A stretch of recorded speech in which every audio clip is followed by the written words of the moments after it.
I'd like to dedicate this to Seksualiti Merdeka. It's a reading from a book called Sex, Stage and State Qualiworks Plays, and it's one particular play called, actually it's not a play, it's a physical theatre piece originally written to be 10 minutes. All movement should be heightened. It's called Perpustakaan by Anne Lee. Scene 1. A library. Bookshelves upon bookshelves of breathtaking height and variety. A librarian's desk. Also a long study table and chairs for students. At one end of the table is a pile of oversized reference books.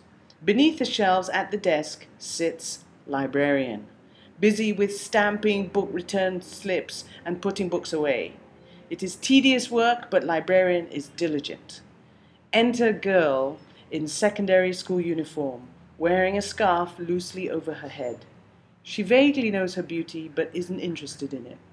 She returns a trolley of books. Librarian takes the books as if this is girl's customary amount of reading. Librarian is pleased that here is a girl who knows how to appreciate a library, even though the work of putting books away never ends. Girl, bored, looks at other books, but there is nothing interesting. Then girl points to the highest book on the shelf. Librarian is somewhat taken aback. Of all requests, this one involves more than a bit of work.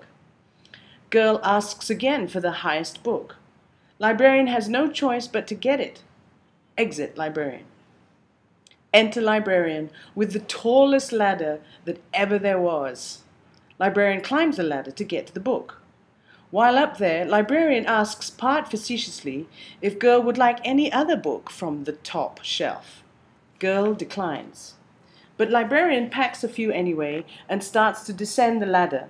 Using the ladder while carrying the books is fraught with danger, and librarian juggles and dangles. To librarian's horror, a book falls, but girl catches it. Once back on land, librarian gives the books, somewhat sheepishly, to girl, who is grateful to librarian. Librarian returns to her former routine, his or her former routine, a little flustered. Girl looks for a seat. Girl takes a seat at the table with the outsized books, but takes the opposite end where there is space. Girl starts to read and take notes from her own books. Scene 2. Same setting, girl at her desk. Librarian cannot see the following action because a bookshelf or other blocks the view. Sound effects of bats screeching, high in the trees, menacing. Slow increase in volume, a darker mood sets in. Enter group of gals in secondary school uniform, with head gal at the lead. Sound effects of bats continues low. Girl looks up, freezes. Head gal stops to look at girl. The other gals stop too. Group of gals copy head gal's every movement. Sound effects of bats swooping in unison this way and that.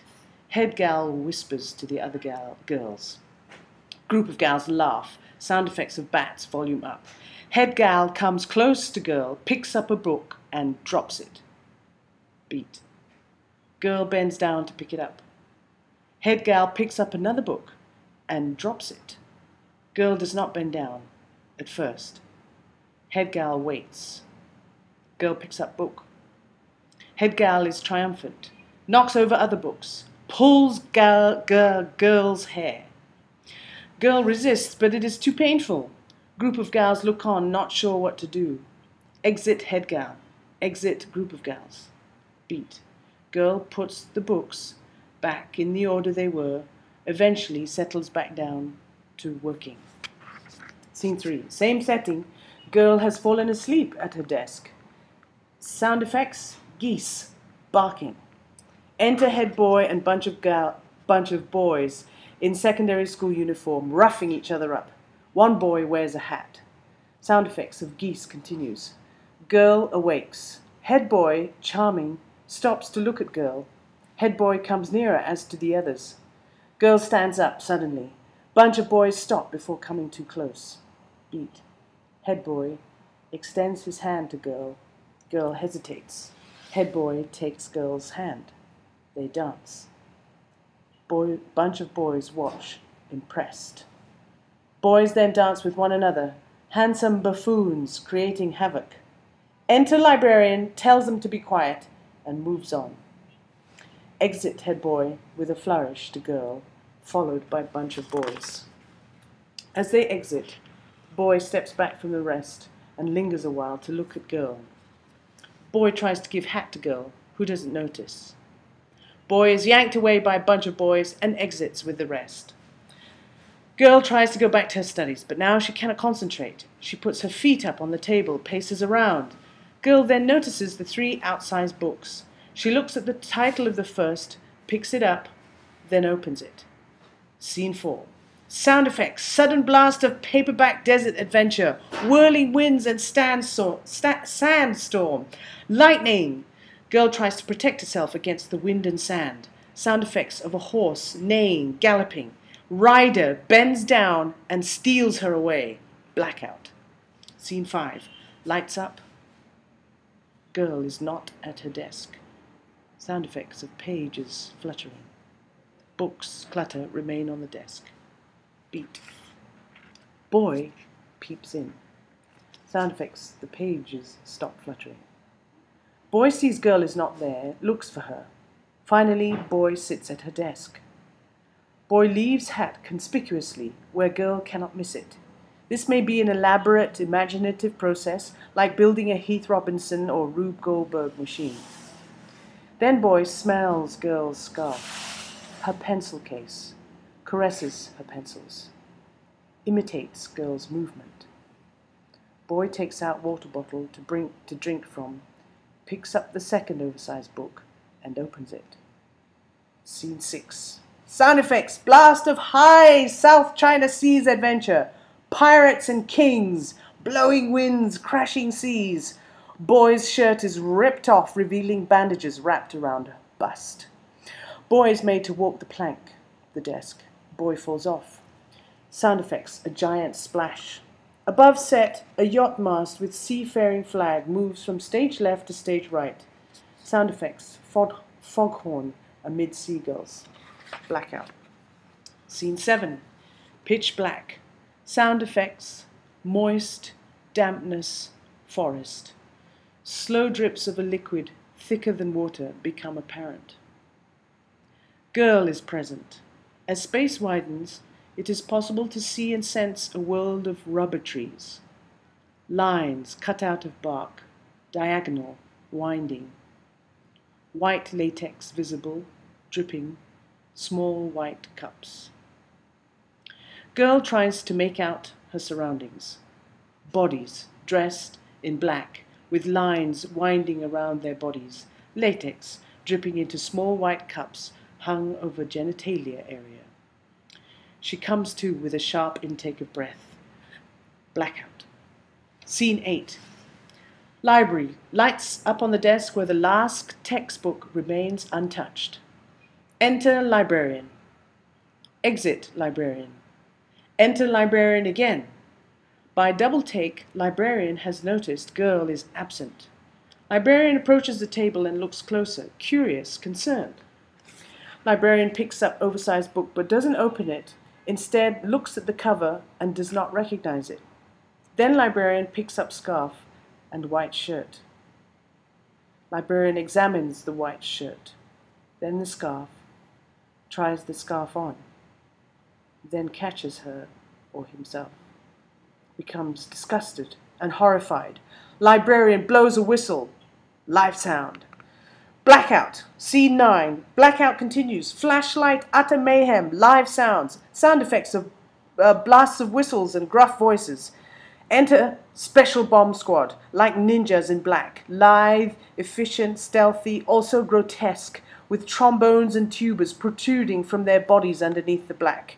Special Bomb Squad surround girls' table, standing at a distance. Special Bomb Squad whip out their weapons in unison, long rotan sticks. They gingerly approach the last remaining outsized book.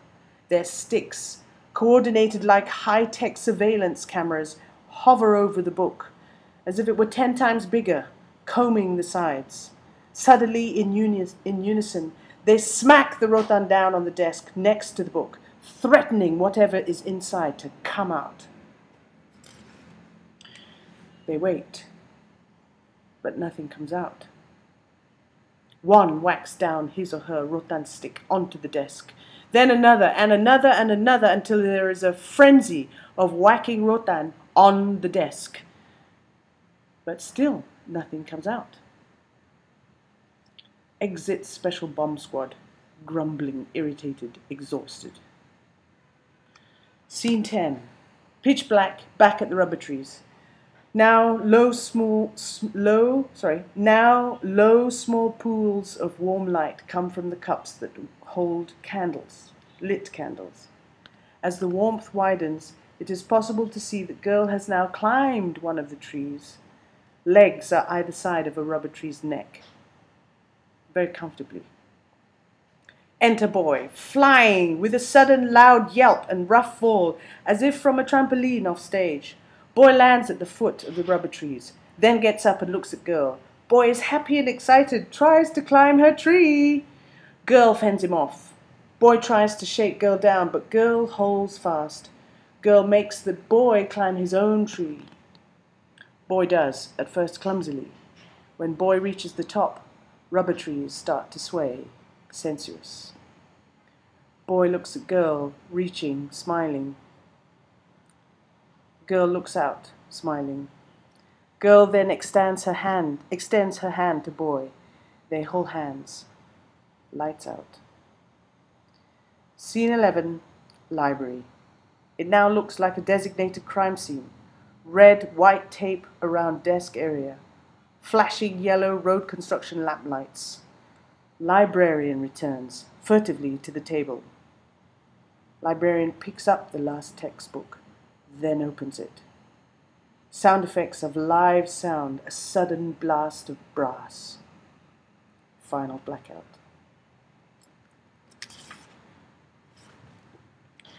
I describe that as something that's about love, sex, and censorship. And to me, it's very clear what it's about. And I hope that those who are involved in Seksualiti Merdeka continue in their fight. And it has my support. And I hope you enjoyed it for what it's worth. Okay, bye.